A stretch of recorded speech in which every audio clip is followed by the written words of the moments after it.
Hey Google, turn on room light. Okay, turning the room light on. Hello, good morning guys. Today is Sunday afternoon. Kagigising ko lang. So magkukwentuhan mga tayo ngayon. Story time tayo ngayon. Today is Sunday. Kagaling ko lang ng bar. Nag-inom ako. Kagabi Saturday night. So I've been doing this kind of routine. Working the entire week. Partying every weekend. Kasi I used to travel a lot every weekend as icebreaker para lang sa everyday routine. Para pagbalik mo ng office ay laban na laban ka lang, lakas-lakas mo, diba? So, recently, hindi kasi ako makaalis kasi may aso ako, hindi ako mapag-travel ng malala. So, as icebreaker, lumalabas-labas ako. And it's also, and it's really fun. I find it empowering.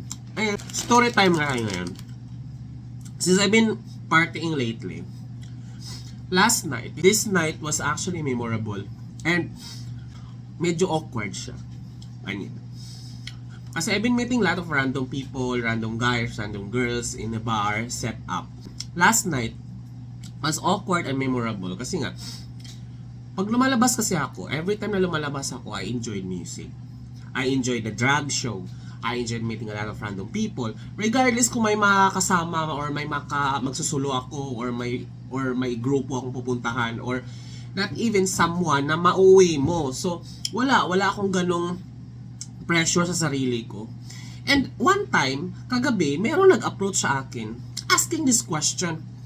And he was asking this in a serious manner talaga. And I'm not sure if he was serious, like literally serious. Kasi nga, I'm pretty sure he was under the influence of liquor. Kasi nga mag-alauna or mag-alas 2 na yun or alas 3 something ganyan. Hindi ko na maalala kasi I was enjoying the show na eh.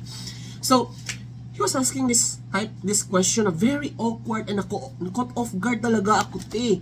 Sabi niya sa akin, kasi ito ko, nakatayo ako sayo ganun. And then there's a table beside me. And then there's a girl. This girl, I've known this kasi nga nakikita ko siya, nakakasama ko na siya every time nandun. And we were like, hi, hello, ganyan. And then there's one guy who approached her and they were talking it seriously at hindi ko na pinakilaman yung basis nila. And he was approaching me and asking this question, pangit ba ako? Parang na-caught off guard ako. Sabi ko, ha? Sabi niya, ikaw, pangit ba ako? Sabi niya ganun, te. And it was the first ever in my life someone asked me that question na hindi mo actually pinaghahandaan kung paano mo siya sasagutin. Na-off guard talaga ako nito. Kung literally ko siya sasagutin, baka sabihin siyang oo, ganun. Kasi the moment na i-ask mo yun sa sarili mo, you're doubting yourself. And maybe you have a standard of beauty na hindi mo na-reach.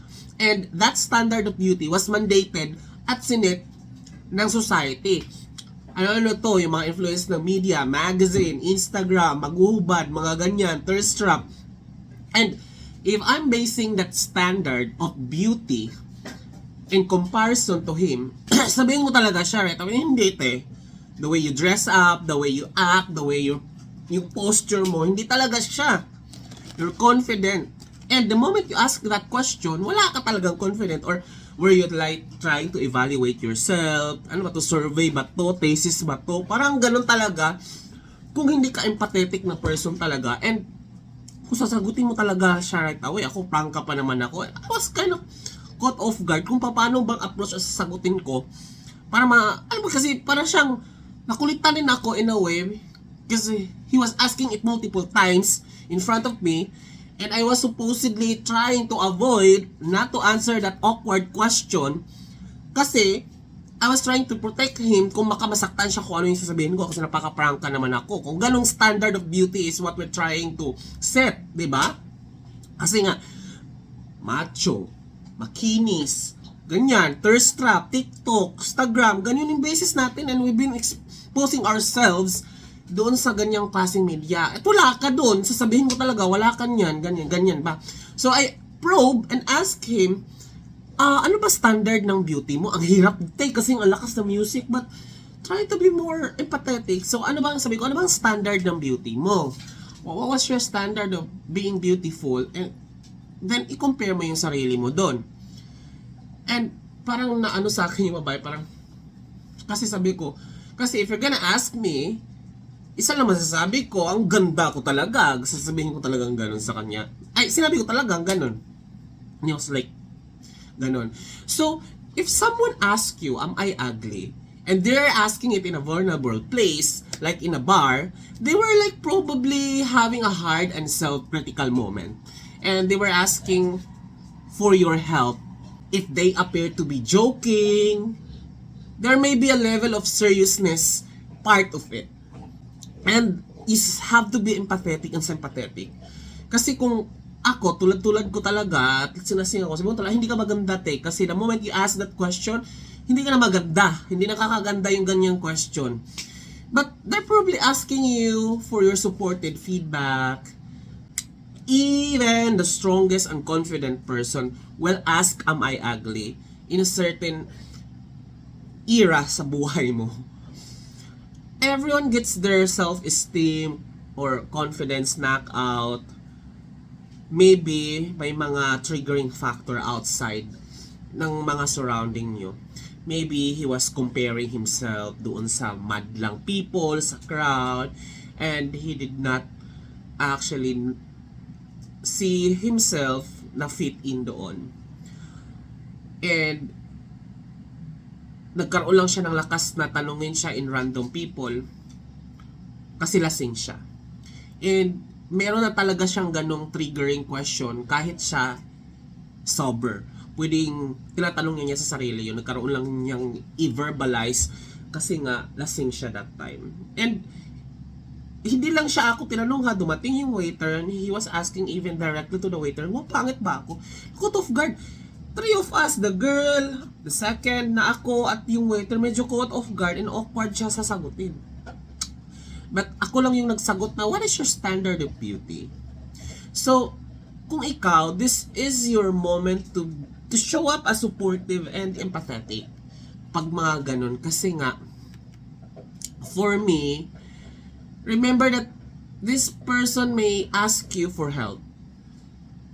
Ang opportunity mo to not only show up as their understanding support person, kahit hindi naman kayo magkaibigan talaga kasi nga bar siya, but also set yourself there na, okay, ito ako, dreadlocks ako, ito hindi ako makinis, but still, I show up myself and show na ito yung kagandahan na hindi tulad ng iba, but I appreciate it. Kasi, beauty is something na parati nating nalilinig. It comes from the beholder, from the eye of the beholder. But no, it comes from deep within. How you vibrate your beauty. Kasi yung confidence mo, kung nangingibabaw talaga na parang payabang na siya. Kaya meron tayong mga GGSS yung gandang-ganda sa sarili. Kasi regardless if their beauty is not actually the same or doon at the same sa nakikita natin sa mga magazines, sa social media or whatever. And if you know yourself, your very distinct beauty is something na nakakapagbigay ng confidence sa'yo, you're beautiful. So, ang tip ko lang siguro at ang take away ko at that experience, kung makaka-encounter ka ng ganon, if someone ask you randomly if they are ugly, the best kind to answer that question, am I ugly, is ask or probe, why are you asking that? Why do you think that? Why do you care so much about being ugly or pretty? And what is the standard ng beauty for you?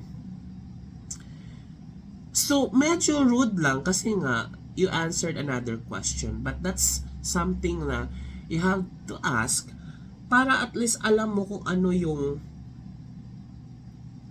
reason bakit niya tinanong yun. And you can respond it accordingly.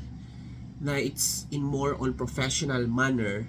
Kasi kung diretsahan, sasabihin ko na talagang yung ganun lang naman, yun lang ang take away ko. Medyo ngayon nag-bother tuloy ako. Parang nakaka-ano siya, yung question na yun, nakaka-ano siya. Nakaka-ano siya ng mental health. Kasi minsan na-realize ko rin, oo nga, minsan sa buhay ko natanong ko rin, am I ugly? It comes with age din siguro. Or it comes with your confidence matter. It comes with, basta na ano ako, stress ako doon sa ano talaga. Kaya nga i-share ko sa inyo para ma-stress kayo. Thank you so much. Mag-story time ulit tayo next video, guys.